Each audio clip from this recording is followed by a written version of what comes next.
દોસ્તો અને મિત્રો, મને ક્યારેક ક્યારેક કોઈને કંઈ કહેવાની ઈચ્છા થઈ જાય અને જ્યારે હું એને પણ ખુદ ભગવાન બનાવવા માગું ને ત્યારે પણ લોકોને મનમાં ડાઉટ છે. તમે ખાલી એમ કહી દો કે તમે ખુદ ભગવાન છો, બીજો કોઈ ભગવાન નથી. ખાલી એકવાર કોઈને કહો, ખુદ કોઈ માનવા તૈયાર નથી. હવે બિચારા સાધુ અને સંતો શું કરે? તમે જેટલું આગળ નીકળી ગયા છો ખુદને ભૂલીને, ત્યાં લાવવું કેટલું અસહજ છે, કેટલી અસહજ છે યાર, કે આજે હું તમને ખુદ ભગવાન બનાવું પણ તમે ખુદ ભગવાન બનવા તૈયાર નથી. ખબર નહીં તમને તમારા ઉપર શું ડાઉટ થઈ ગયું છે કે તમે ભગવાન નથી. તમે વિવાહ કરવા તૈયાર છો, સૃષ્ટિનો સર્જન કરવા તૈયાર છો, કોઈ પુત્રને પુત્રીને જન્મ આપવા તૈયાર છો, કોઈ ગરીબનું ભલું કરવા તૈયાર છો. થાય ના થાય અલગ વસ્તુ છે, પણ તૈયાર તો છીએ જ. કોઈ ભૂખ્યો હોય એને થાળી આપવા તૈયાર છીએ. મા બાપની વાત માનવાનું ટ્રાય કરવા માટે બી તૈયાર છીએ. એન્ડ મુમેન્ટ સુધી મજબૂરનવશ મન ક્યાંક ભટકી ગયો હોય એ વાત અલગ છે. આખી જીવનમાં આટલું બધું કોઈ તોલતું નહીં, કોઈ તરાજુ જ નહીં. તરાજુ આપણે બનાવ્યા. ભગવાનને તો ક્યાં આટલું બધું પડી છે તમારે? એ ખુદ બિચારા આપણા ઉપર જ છે. ક્યાં શું કરે? ભગવાન કોણ?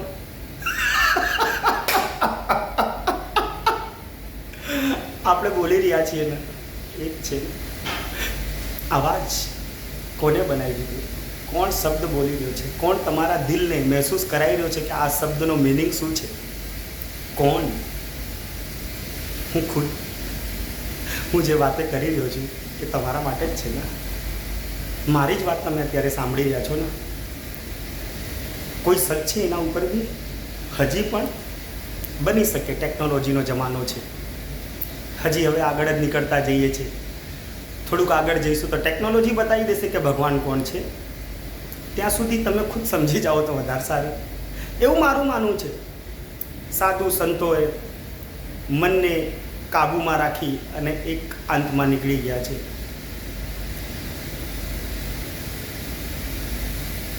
બરોબર છે, એકાંતમાં જવું, એમને એમની જિંદગી સારી બનાવી દેવી. પણ જો અત્યારે અમારી જોડે રહ્યા હોત ને અમારી સોસાયટીઓમાં તો ક્યાં મોજ આવત હે. પણ આપણે શું કર્યા? નહીં રાખવું કોઈ. એમનાથી સોસાયટી ખરાબ થઈ જશે. તમારી સોસાયટીની વેલ્યુ નહીં રહી જાય. તમારી સોસાયટીઓમાં આડઅસર આવશે. છોકરાઓ બગડી જવાના ચાન્સીસ છે. કેમ કે અમુક સાધુ સંતોનું કૃત્ય એવું દેખાયું. કઈ રીતે દેખાયું એના ઉપર કોઈ વિચાર્યું નહીં. કેમ થઈ ગયા આવા? કોઈ ભગવાનનો કેમ આવું થતા જાય છે? એટલું યાદ રાખો, મનુષ્યનો બગડવાનો અને તમે ના સમજી શકવાના જે મૂળ છે એ જ ભગવાન પ્રત્યેનું એક લાગણી છે.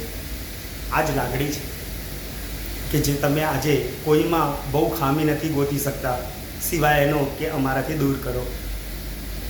આ સાચી વસ્તુ છે. હા, અને આ વાતને ક્યારેક ગંભીરતાથી લો. દિમાગમાં એકદમ રિલેક્સ માઇન્ડ કરો.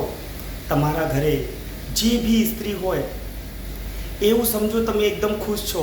જાઓ એના જોડે ખૂબ મસ્તી કરો. કોઈ બી હોય, કેટલા બી ગુસ્સામાં હોય, ખાલી મસ્તી તમે કરીને તો જો.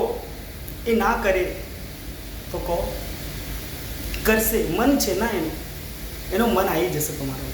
એક મન જ્યારે તમે સાચી મસ્તીમાં રહેશો, દેખાવટી મસ્તી નહીં, જ્યારે તમે સાચી વાત કોઈ બી મનને સમજાવશો તો એ વ્યક્તિ ગમે એટલો ખરાબ હશે ને, તમારી સાચી વાત એના મનને ગમી જશે. શરીરને ભૂલવા તૈયાર થઈ જશે.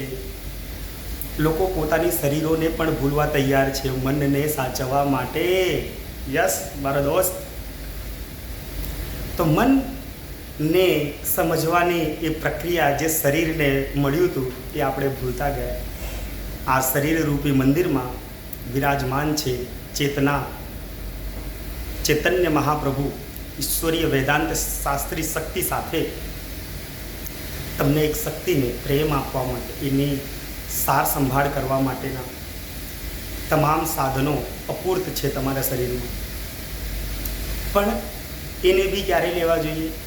જ્યારે તમે ખુદ ખુશ છો ત્યારે કોઈ સ્ત્રીને તમને એવું લાગતું હોય, તમારા જીવનમાં કોઈ કમી લાગી રહી હોય, તો સ્પિરિચ્યુઅલી પ્રેમ કરો ને, કોઈને કરો, કોઈને બી કરો, કોઈ ફરક નથી દોસ્ત. રિશ્તા છે, બનાવશો એના જોડે એવું બની જશે. મા જોડે પણ લોકો દુશ્મની કરી છે, બાપ જોડે પણ લોકો દુશ્મની કરી છે, તો રિશ્તાનું તો શું છે? અને દુશ્મની બધા જોડે થઈ જાય છે. દોસ્તી ક્યારેક ક્યારેક કોઈના જોડે થાય છે.